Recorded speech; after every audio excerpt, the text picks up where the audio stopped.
कृष्णा, राधे राधे। आज रसपान कीजिए माघ मास महात्म्य के दूसरे अध्याय का। माघ मास के महात्म्य में पहले अध्याय में आपने सुना कि सभी ऋषिगण सूत जी महाराज से माघ मास के महात्म्य सुनाने की प्रार्थना कर रहे हैं। तब श्री सूत जी ने माघ मास महात्म्य सुनाते हुए राजा दिलीप का प्रसंग सुनाया, जिसमें राजा दिलीप शिकार ढूंढता हुआ वन में एक तपस्वी के आश्रम में जा पहुंचा और उनसे माघ मास का महत्म्य बताने की प्रार्थना करने लगा। भक्तजनों, जब राजा दिलीप ने तपस्वी से माघ मास महात्म्य के बारे में पूछा, तब राजा के वचनों को सुनकर तपस्वी कहने लगे कि हे राजन, भगवान सूर्य बहुत शीघ्र उदय होने वाले हैं, इसलिए ये समय हमारे लिए स्नान का है, कथा का नहीं। इसलिए आप स्नान करके अपने घर को जाइए और अपने गुरु श्री वशिष्ठ जी से इस महात्म्य को सुनिए। इतना कहकर तपस्वी सरोवर में स्नान करने के लिए चले गए और राजा भी विधि पूर्वक सरोवर में स्नान करके अपने राज्य को वापस लौटा और अपनी रानी को तपस्वी के बारे में सब कुछ बता दिया। इस प्रकार सूत जी व्यास जी से पूछने लगे, हे गुरुदेव, कृपया ये भी बताइए कि राजा दिलीप ने अपने गुरु वशिष्ठ जी से क्या प्रश्न किया और उन्होंने इसका क्या उत्तर दिया, सो सब कुछ कृपा पूर्वक कहिए। तब व्यास जी कहने लगे, हे सूत जी, राजा दिलीप ने रात को सुख से सोकर प्रातः समय ही अपने गुरु वशिष्ठ जी के पास जाकर उनके चरणों को छूकर उन्हें प्रणाम करके तपस्वी के बताए हुए प्रश्नों को बड़ी विनम्रता से पूछा कि हे गुरु जी, आपने आचार, दंड, नीति, राज्य, धर्म तथा चारों वर्णों के चारों आश्रमों की क्रियाओं, दान और उनके विधान, यज्ञ और उनकी विधियां, व्रत, उनकी प्रतिष्ठा तथा भगवान विष्णु की आराधना अनेक प्रकार से तथा विस्तार पूर्वक मुझको बतलाई। अब आपसे माघ मास के स्नान के महात्म्य को भी सुनना चाहता हूँ। सो हे तपोधन, नियम पूर्वक कृपया इसकी विधि समझाइए। तब गुरु वशिष्ठ जी कहने लगे कि हे राजन, तुमने दोनों लोगों के कल्याणकारी, वनवासी तथा गृहस्थियों के अंतःकरण को पवित्र करने वाले माघ मास के स्नान का बहुत ही सुंदर प्रश्न पूछा है। हे राजन, मैं तुम्हें माघ स्नान का फल सुनाता हूँ, ध्यान पूर्वक सुनो। जो लोग होम, यज्ञ तथा इष्ट पूर्त कर्मों के बिना ही उत्तम गति प्राप्त करना चाहते हो, वे माघ में प्रातः काल बाहर के जल में स्नान करें। मकर राशि के सूर्य के आने पर माघ मास में स्नान का फल गऊ, भूमि, तिल, वस्त्र, स्वर्ण, अन्न, घोड़ा आदि दानों तथा चंद्रायन और ब्रह्माकूर्च व्रत आदि से भी कहीं ज्यादा पुण्य देने वाला होता है। वैशाख मास में जल और अन्न का दान उत्तम माना जाता है। कार्तिक मास में तपस्या और पूजा की प्रधानता है और माघ मास में जप, होम और दान, ये तीनों ही बातें विशेष होती हैं। जिन लोगों ने, हे राजन, माघ मास में प्रातःकाल स्नान, नाना प्रकार का दान और भगवान श्री हरि के स्तोत्र का पाठ किया हो, वे ही दिव्य धाम में आनंद पूर्वक निवास करते हैं। अपनी किसी प्रिय वस्तु के त्याग और नियमों के पालन से माघ साधा धर्म का साधक होता है और अधर्म की जड़ों को काट देता है। माघ मास में स्नान करने वाला पुरुष राजा और मुक्ति के मार्ग को जानने वाला होता है।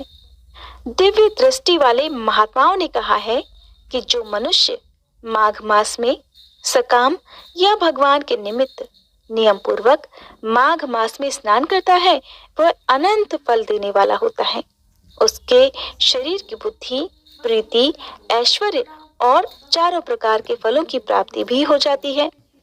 अदिति ने 12 वर्ष तक मकर संक्रांति में अन्न त्याग कर स्नान किया था, जिससे तीनों लोगों को उज्जवल करने वाले 12 पुत्र उत्पन्न हुए। माघ मास में स्नान करने से ही रोहिणी, सुभगा, अरुंधति दानशीलता हुई और इंद्राणी के समान रूपवती होकर प्रसिद्ध हो गई। जो भक्त माघ मास में स्नान करते हैं तथा देवताओं के पूजन में लगातार तत्पर रहते हैं, उन्हें सुंदर स्थान, हाथी और घोड़ों की सवारी तथा दान के लिए द्रव्य प्राप्त होता है। अतिथियों से उनका घर सदा भरा रहता है और उनके घर में सदा वेद ध्वनि होती रहती है। वह मनुष्य धन्य है जो माघ मास में स्नान करते हैं।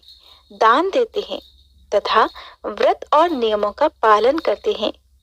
अन्य पुण्यों से स्वर्ग में गए हुए मनुष्य पुण्य समाप्त होने पर वहां से लौट आते हैं, किंतु माघ स्नान करने वाले मनुष्य कभी वहां से लौटकर नहीं आते। अर्थात यहाँ पर कहने का तात्पर्य है कि मृत्यु के पश्चात बार बार उन्हें जीवन मरण के बंधन में नहीं बंधना पड़ता। इससे बढ़कर कोई नियम, तप, दान, पवित्र और पाप नाशक नहीं है। इससे बढ़कर कोई तप और इससे बढ़कर कोई महत्वपूर्ण साधन नहीं है। यही परम हितकारक और तत्काल पापों का नाश करने वाला है। एक समय महर्षि भृगु ने मणि पर्वत पर विद्याधर से कहा था, जो मनुष्य माघ मास के महीने में जब उषा काल की लालिमा बहुत अधिक होती है, गांव से बाहर नदी या पोखरे में नित्य स्नान करता है, वह पिता और माता के कुल की 7 पीढ़ियों का उद्धार करके स्वयं देवताओं के समान शरीर धारण कर स्वर्गलोक में चला जाता है। ये सब सुनकर राजा दिलीप ने पूछा, हे गुरुजी, कृपया बताइए कि ब्रह्म ऋषि भृगु जी ने किस समय मणि पर्वत पर विद्याधर को धर्मोपदेश किया था? ये सब सुनने की भी मेरी बड़ी इच्छा है। इस पर गुरु जी बोले, हे राजन, प्राचीन काल में एक समय 12 वर्षों तक वर्षा नहीं हुई। इससे प्रजा त्राही त्राही करती हुई 10 दिशाओं में चली गई। लोग भूखों मरने लगे। उस समय हिमालय और विंध्य पर्वत के बीच का प्रदेश खाली हो गया। यज्ञ, हवन, जप और वेदाध्ययन आदि सब बंद हो गए। समस्त लोगों में उपद्रव होने लगा। धर्म का तो लोप ही हो गया, चारों तरफ अधर्म का बोलबाला हो गया। धरती पर फल, फूल, अन्न और पानी की बिल्कुल कमी हो गई थी।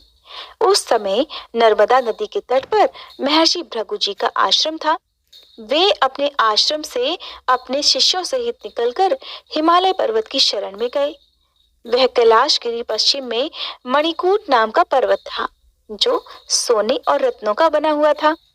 उस परम रमणीय श्रेष्ठ पर्वत को देखकर अकाल पीड़ित महर्षि भृगु का मन बड़ा प्रसन्न हुआ और उन्होंने वहीं पर अपना आश्रम बना डाला।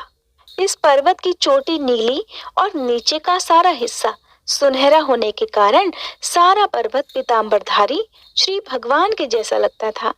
पर्वत के बीच का भाग नीला और बीच बीच में कहीं सफेद स्फटिक होने से तारों से युक्त आसमान जैसी शोभा को प्राप्त होता था। रात के समय वह पर्वत दीपकों की तरह चमकती हुई दिव्य औषधियों से पूरित किसी महल की शोभा को प्राप्त होता था। वह पर्वत शिखाओं पर बांसुरी बजाती और सुंदर गीत गाती किन्नरियों तथा केले के पत्तों की पताकाओं से अत्यंत शोभा को प्राप्त हो रहा था। ये पर्वत नीलम, पन्ना, पुखराज तथा इसकी चोटी से निकलती हुई रंग बिरंगी किरणों से इंद्रधनुष के समान प्रतीत होता था। स्वर्ण आदि सभी धातुओं से तथा चमकते हुए रत्नों से चारों ओर फैली हुई अग्नि ज्वाला के समान शोभायमान था। गुरु वशिष्ठ जी के सामने राजा दिलीप हाथ जोड़कर प्रणाम करने के बाद कहने लगे कि हे महाराज, ये पर्वत कितना ऊंचा और कितना लंबा चौड़ा है। तब वशिष्ठ जी कहने लगे, हे राजन, ये 36 योजन अर्थात 1 योजन 4 कोस का होता है राजन। ऊंचा पहाड़ चोटी में 10 योजन चौड़ा और नीचे 16 योजन चौड़ा है, जो हरी, चंदन, आम, मदार, देवदार और अर्जुन के वृक्षों से सुशोभित हो रहा है। जब धरती पर अकाल पड़ा तब अकाल से दुखी होकर इस पर्वत को और फल फूलों से परिपूर्ण देखकर भृगु ऋषि वहीं रहने लगे और यहाँ पर कंदराओं, वनों और उपवनों में बहुत दिन तक रहकर तपस्या भी करते रहे। इस प्रकार जब भृगु ऋषि वहां पर अपने आश्रम में रह रहे थे, तब एक विद्याधर अपनी पत्नी सहित उतरा। वे अत्यंत दुखी थे। उन्होंने भृगु ऋषि को प्रणाम किया और ऋषि ने बड़े ही मीठे स्वर में उनसे पूछा, हे विद्याधर, क्या बात है? तुम तो बड़े दुखी दिखाई दे रहे हो। इसका क्या कारण हो सकता है? तब विद्याधर बड़े उदास स्वर में कहने लगे, हे महाराज, पुण्य के फल को पाकर, स्वर्ग पाकर तथा देवतुल्य शरीर पाकर भी मेरा मुख व्याघ्र जैसा है। मेरे दुख और अशांति का केवल एकमात्र यही कारण है महाराज। न जाने मेरे किस पाप का फल मिला है। मेरे मन की व्याकुलता का अब दूसरा कारण भी जान लिए गुरुवर। मेरी पत्नी अति रूपवती, मीठा बोलने वाली, नाचने और गाने की कला में अति निपुण, शुद्ध मन वाली, सातों सुरों वाली, वीणा बजाने वाली, जिसने अपने कंठ से गाकर देवर्षि नारद को भी प्रसन्न किया, नाना स्वरों के नाद से वीणा बजाकर कुबेर जी को प्रसन्न किया, अनेक प्रकार के नाच और ताल से भगवान शिव भी अति प्रसन्न होकर रोमांचित हुए थे। शील, उदारता, रूप तथा यौवन में स्वर्ग की कोई भी अप्सरा उस जैसी नहीं है। हे ऋषिवर, कहाँ इतनी चंद्रमुखी स्त्री और कहाँ मैं व्याघ्र मुख वाला। यही चिंता सदा मेरे हृदय को परेशान करती है। इसी कारण मैं बहुत दुखी हूँ। विद्याधर के ऐसे वचन सुनकर तीनों लोकों की भूत, भविष्य और वर्तमान की बात जानने वाले तथा दिव्य दृष्टि वाले ऋषि कहने लगे, हे विद्याधर, कर्म करने के विचित्र फलों को प्राप्त होकर ज्ञानी पुरुष भी मोह को प्राप्त हो जाते हैं। हे पुत्र, तुमने मक्खी को देखा है? मक्खी के पैर कितने छोटे छोटे होते हैं, लेकिन मक्खी के पैर जितना विष भी प्राण लेने वाला हो जाता है। छोटे छोटे पापों का फल भी अत्यंत दुख देने लगता है। तुमने माघ मास की एकादशी का व्रत करके द्वादशी न आने तक शरीर में तेल लगाया, इसी पाप कर्म से तुम व्याघ्र हो गए। एकादशी के दिन उपवास करके द्वादशी तिथि को तेल लगाने से राजा पुरुरवा ने भी कुरूप शरीर पाया था। तब वह अपने कुरूप शरीर को देखकर दुखी होकर हिमालय पर्वत पर देव सरोवर के किनारे गया। बड़े प्रसन्न मन से शुद्ध स्नान कर कुशा के आसन पर बैठकर भगवान कमल नेत्र, शंख चक्र गदा पद्म के धारण करने वाले, पीतांबर पहने, वनमाला धारण किए हुए श्री हरि का चिंतन करते हुए राजा पुरुरवा ने 3 मास तक निराहार और निर्जल रहकर भगवान का चिंतन और भजन किया। इस प्रकार 7 जन्मों में प्रसन्न होने वाले भगवान राजा के 3 महीने की तपस्या से ही अति प्रसन्न हो गए और माघ मास के शुक्ल पक्ष की एकादशी को प्रसन्न होकर भगवान ने अपने शंख के जल से राजा को पवित्र कर दिया। भगवान ने उसके तेल लगाने की बात याद दिलाकर सुंदर देवताओं का स्वरूप उसे दे दिया, जिसे देखकर उर्वशी भी उसको चाहने लगी और राजा कृतकृत्य होकर अर्थात धन्य होकर अपनी नगरी पुरी को चला गया। भृगु ऋषि इस प्रकार कहने लगे कि हे विद्याधर, इसलिए तुम क्यों दुखी होते हो?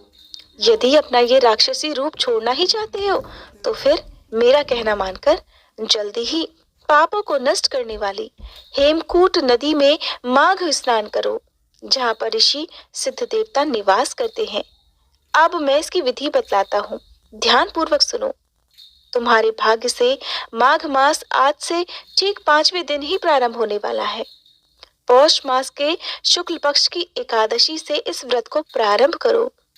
धरती पर सोना, जितेंद्रिय रहकर दिन में 3 समय स्नान करके महीने भर तक निराहार रहो। सभी भोगों को त्याग कर तीनों समय भगवान श्री हरि का पूजन भजन करो। जब तुम द्वादशी तिथि को शिवजी स्तोत्र और मंत्रों से पूजन करोगे, श्री हरि की चालीसा का पाठ करोगे, तब तुम्हारा मुंह देखकर सभी आश्चर्यचकित हो जाएंगे और तुम फिर अपनी पत्नी के साथ सुखपूर्वक रह पाओगे। माघ मास के प्रभाव को जानकर सदा माघ में स्नान करो। पाप दरिद्रता से बचने के लिए मनुष्य को सदा यत्न पूर्वक माघ मास का स्नान करना चाहिए। स्नान करने वाला इस लोक तथा परलोक में सदा सुख पाता है। गुरु वशिष्ठ जी कहते हैं कि हे राजा दिलीप, भृगु जी के यह वचन सुनकर वह विद्याधर अपनी पत्नी सहित उसी स्थान पर पर्वत के झरने में माघ का स्नान करता रहा और उसके प्रभाव से उसका मुख देव सदृश हो गया और वह फिर मणिग्रीव पर्वत पर ही आनंद से रहने लगा। भृगु जी भी नियम की समाप्ति पर अपने शिष्यों सहित इवा नदी के तट पर आ गए और वहीं पर उन्होंने माघ मास का स्नान किया। फिर इसके बाद जो कुछ भी हुआ उसका वृतांत आप सभी अगले अध्याय में जरूर सुनिएगा। श्री कृष्ण गोविंद हरे मुरारी, हे नाथ नारायण वासुदेवा।